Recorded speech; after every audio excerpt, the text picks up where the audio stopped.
আজকে আপনাদেরকে পুরো শহরটা ঘুরে দেখাবো। সেদিন আমরা কোথায় গিয়েছিলাম, কি, কি কেনাকাটা করলাম, কোথায়, কোথায় ঘুরলাম, কি করলাম না করলাম সবকিছু নিয়ে থাকছে আজকের ভিডিওটা। সো হ্যালো এভরিওয়ান, আসসালামু আলাইকুম। This is Shruti Bhuiyan. Welcome back to my another blog. I hope আপনারা সবাই অনেক বেশি ভালো আছেন এবং সুস্থ আছেন। সেদিন আমরা চলে গিয়েছিলাম ভাই বন্ধুজনে শপিং করার জন্য। আর শপিং করতে গিয়ে শপিং করার শেষে আমরা অনেক ঘুরেছিলাম। তো সবকিছু আজকে আপনাদেরকে এই ভিডিওতে দেখাবো। সো ফার্স্টে আমরা রিক্সা গাড়ি থেকে নেমে রিক্সায় করে চলে যাচ্ছিলাম। আর আমরা গিয়েছিলাম সেই দিন ফেনীতে। আর এটা ফেনী ফার্স্ট ঢুকতেই পড়ে। আপনারা যারা চেনেন তারা তো চেনে নে, আর বাকি বলার কি আছে। তারপরেও যারা চেনেন না তাদেরকে আজকে একটু ঘুরে দেখাবো। আমি নিজেও ঘুরতে খুব পছন্দ করি, আপনাদেরকেও পাশাপাশি দেখাবো। সো চলেন। সো এটা ছিল রমজানের ভিডিও, আর আমি তো এখন আপনাদের সাথে ভিডিওগুলো শেয়ার দিচ্ছি। আপনারা সেটা জানেন, আমি আগের ভিডিওতে বলেছি। আর এটা ছিল ফেনী শহীদ মার্কেট। সো ফার্স্টে আমরা চলে এসেছি মার্কেটে। আমরা কিছু কেনাকাটা করব। যদিও ফেনী শহরটা আমার কাছে খুব হিবিজিবি লাগে, কিন্তু শহীদ মার্কেটে আসলে বেশ ভালো লাগে। এখানে আপনি ড্রেস, ব্যাগ এগুলো খুব ভালো পাবেন। একই মার্কেটে আপনি ড্রেস, ব্যাগ, কসমেটিক্স, জুতা সবকিছু পেয়ে যাবেন। তবে ড্রেসগুলো ভালো লাগে। দুইটা দোকানে ড্রেস পাবেন আপনি খুব ভালো মানের। আর কয়েকটা দোকান আছে যেখানে আপনি ব্যাগ কালেকশন গুলো খুব ভালো পাবেন, তারা পাইকারিতেও দেয়। এখানে প্রত্যেকটা ড্রেসই এক্সক্লুসিভ, আর এত ভালো লাগবে আপনার কাছে, এক দেখাতেই পছন্দ হয়ে যাবে। এই ড্রেসটা আমার ভালো লেগেছিল, কিন্তু নিচের কাজটা ভালো লাগে নাই, তাই আর নি নাই। যদিও কালারটা এখানে ভালো লাগছে না, কিন্তু সরাসরি কালারটা ভালো ছিল। এরপর হচ্ছে যে আমি একটা একটা ড্রেস দেখছিলাম। এই যে দুইটা ড্রেস আপনাদেরকে এখন দেখালাম, এই ড্রেসগুলোর প্রাইস ছিল 11,000 টাকার উপরে। তো এই ড্রেসগুলোর প্রাইস আমার ঠিক মনে নাই। এখানে এগুলো কিন্তু বাচ্চাদের ড্রেস। এরপর হচ্ছে আমরা অন্য আরেকটা দোকানে চলে আসলাম। এই দোকানের ড্রেসগুলো, প্রতিটা ড্রেস আমার ভালো লেগেছে। কিন্তু এখান থেকে আমি একটা ড্রেস নিয়েছি, আমি আপনাদেরকে দেখাবো কোন ড্রেসটা নিয়েছি। এই দোকানেরও প্রতিটা ড্রেস জাস্ট ওয়াও। এই অফ হোয়াইট কালারের ড্রেসটা আমার বেশ ভালো লেগেছিল, আর এটা আমাকে মনে হয় যেন মানাচ্ছিল, পরীর মতো লাগছিল।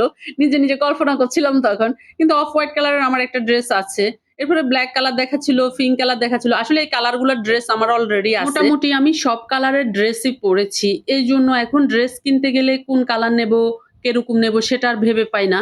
কারণ আমার কাছে দেখা যায় যে একই কালারের ২টা, ৩টা, ৪টা ড্রেসও আছে। তো সেই জন্য হচ্ছে যে কোন কালারটা নেব সেটাই ভেবে পাচ্ছিলাম না। ২ টার দোকান থেকে ড্রেস কেনার পর তারা আমাদেরকে কিছু লটারি দিয়েছিল। তো আমার ভাই সেগুলো পূরণ করে দিচ্ছিল। মোবাইল নাম্বার, ঠিকানা দিচ্ছিল। তো আমরা যদি কিছু একটা পাই তারা আমাদেরকে ফোন করে ডেকে নিবে আরকি। তো লাস্টে ফলাফল কি হলো, আমরা কিছুই পাই নাই। সেই তো রমজানের ভিডিও এটা। তো এরপর আমরা ব্যাগ দোকানে চলে আসছি। আর এখানে ব্যাগগুলো জাস্ট অসাম ছিল। Wow, wow! এত সুন্দর, আর এত ব্যাগ ছিল যে আপনি চুজ করে শেষ করতে পারবেন না, কোনটা নিবেন না কোনটা নিবেন সেটারই কোনো ঠিক নাই। Just wow! এত ব্যাগ ছিল সেখানে, আর তারা কিন্তু পাইকারিতে বিক্রি করে। আর এখানে হচ্ছে আপনি মানে খুচরা পাইকারি দোনোটাই বিক্রি করে। তো আমি পুরো দোকানটা ভিডিও করে নিয়েছি। এরপরে আমরা একটা ব্যাগ নিলাম এখান থেকে, আর আমি আর আমার ভাই পুরো দোকানটা ঘুরে দেখছি। আমার ভাই বলতেছে যে তুই তো যেখানে যাস সেখানে তো যা মন চায় তাই কিনতেছস। এবার একটু বন্ধ কর কেনাকাটা, চল আমরা অন্য দোকানে যাই। এরপরে হচ্ছে আমরা অন্য একটা মার্কেটে চলে এসেছি। এই মার্কেটটার নাম আমার এখন মনে নাই।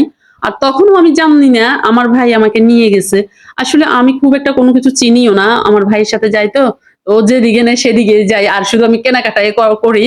তো এরপর হচ্ছে যে আমরা এখানে উপরে উঠতেছি। আর এটা হচ্ছে নতুন একটা মার্কেট হইছে ওখানে। আমি আসলে মার্কেটটার নাম জানি না, তাই আপনাদেরকে বলতে পারবো না। এরপর আমরা চলে গেলাম হচ্ছে যে বাটা শোরুমে। আমার ভাই বাটা শোরুম থেকে ওর জন্য জুতা নিবে, তাই আমরা ওখানে চলে গিয়েছি। তো আমার ভাই এখানে পছন্দ করছিল আর আমাকে দেখাচ্ছিল কোন জুতাটা নিবে। আমি ওকে বললাম যে যেটা ভালো লাগে সেটা নে। আমি পুরুষের ক্ষেত্রে এত কিছু বুঝি না। এরপর আমরা বের হয়ে গেলাম কেনাকাটা শেষ করে। তো এই যে জায়গাটা দেখতে পাচ্ছেন, এখানে আমার আব্বু অনেক বছর চাকরি করেছে। সেখানে দাঁড়িয়ে অনেক বছর যাবত ডিউটি করেছে। এটা ছিল ফেনী কলেজ, আর এটা ফেনী কলেজের রাস্তা। তো আমরা রিক্সায় করে চলে যাচ্ছি এখন। তো এখন আমরা বাড়ির উদ্দেশ্যে রওনা করে দিছি। আমরা বাড়িতে চলে যাব। তো ভিডিওটা কেমন লেগেছে জানাতে ভুলবেন না। সবাই ভালো থাকবেন, সুস্থ থাকবেন। দেখা হবে নেক্সট কোনো ভিডিওতে। ততদিনের জন্য আল্লাহ হাফেজ, বাই বাই।